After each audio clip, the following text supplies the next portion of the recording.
maximum height, the final velocity is always 0. Okay, in a projectile motion, when you hit the maximum, the maximum height, okay, when you reach it, or the peak, the velocity, or the final velocity is 0. Because after reaching the maximum height, it goes down. So, it stops, and then after a while, it goes down na. Okay? So it's 0 squared because if VFY squared, it's Yes. squared, which is just 4, I believe, which makes Yes. it negative 40 squared. Sorry, no, it's 40 squared, then the negative sign.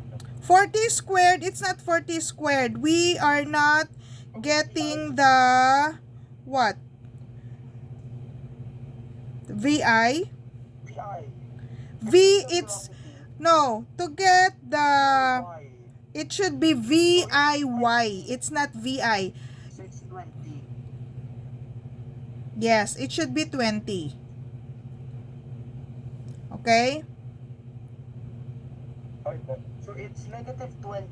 I'm gonna write it in a specific way. Over 2AY, which is 2 times A. What is A?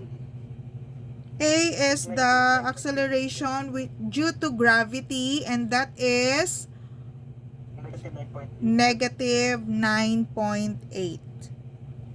So it's fraction negative of grouping symbol 20 squared over 2 times negative 9.8.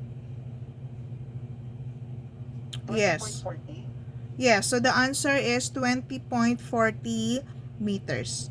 So that is the maximum height attained by the cannonball. Oh, okay. My answer is 20.4. Yes. Yeah, wait. Okay, tama. This is proper. 20.0. And maximum height would be 20.4! I'm so happy. So don't forget, if you are getting the displacement and its height is always in the y-axis. Okay, don't be confused with that because we have two kinds of displacement. It's the displacement x and displacement y. So if we're getting height, use the y. Okay, don't be mixed up with that. Yeah, VI is initial velocity. VIY is what you calculated for. Siyempre, it's the silent cosine thing. Yes. Yeah. And don't be mixed up also with the VI and the VIY. Okay? VIY is the one with the angle. Okay? With the angle given. VI is just the initial velocity. Initial velocity na binigay sa'yo. VI lang. Moving on to letter B. Okay. Go. Moving on to letter B. How much time did it take for the cannonball to reach to its final point? So, how did it get you? What time did it go down? Yeah, so its final point. Travel from its launch point up to the final. So that will be, we are not just getting the time, but it is the total time. Okay, that's the total time. So 2VI. So it's 2 times VI, which is 40 talaga. VI talaga is 40. No doubt about that. Yes, yes. Yes. So it's 80 times the sine of 30 degrees. 30.0 ba ang angle? Yeah, 30.0. Yeah, 30 degrees sine. Over gravity. Is it positive or negative total time? No. It's because, no, it's not positive. It's not negative. It's because we are not using AY. We only use AY. Make it positive or negative if we use AY. But since it's G, it's positive. So there's no negative time. Okay? I understand. Kasi po there's no negative. Yeah, sorry po. I'm so sorry, ma'am. I got completely slipped out of my mind. Alright, so it's becoming actually fun. I think. Um, 2 times 40 sine... Bakit 41? Sorry po. 2 times 40 sine 30.0. I have to repeat that. 2 times 40 sin 30.0 over, I have to fetch the group symbol over 9.8.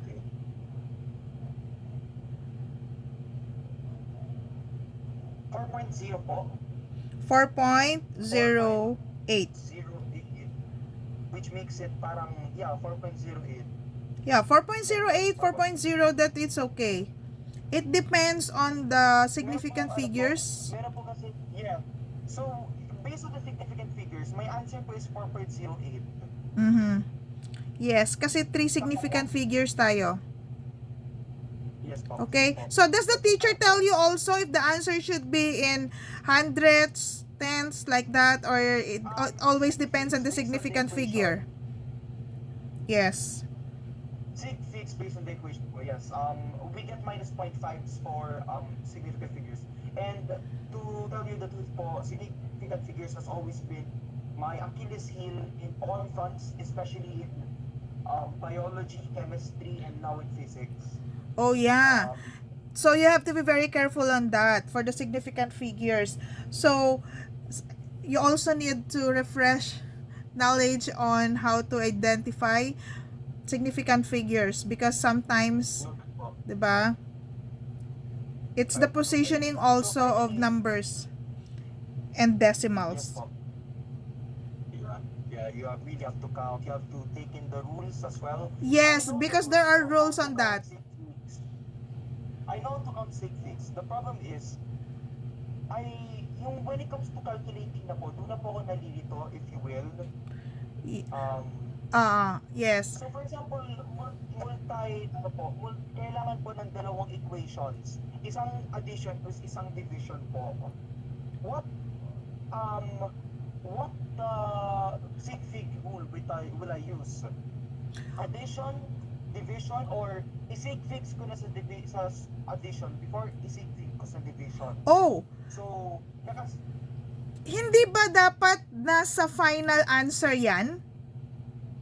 nasa final answer dapat ko. Yeah, I think it's in the final answer eh. So, you just have to continue doing it as is, as adding and subtracting, and then the final answer, that's the time you use the significant figure. That's what I know.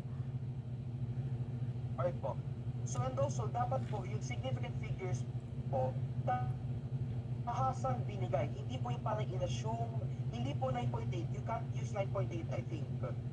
Kung meron ka pong other, for example, the acceleration obviously is 9.8, hindi na sinabi, then the time is 7 seconds, then the, whatever that's called, the VI is 40, for example.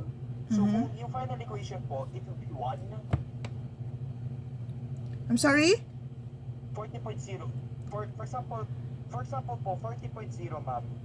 40.0, that's 3 significant figure kasi eh. 'Di ba? And the time is 7. And the acceleration is 9.8. The sig fix that I will use for the final answer is the least amount of sig fix, Oh. No, I which is think 7. 7. 7? Opo. Oh. Wait, medyo nalito ako.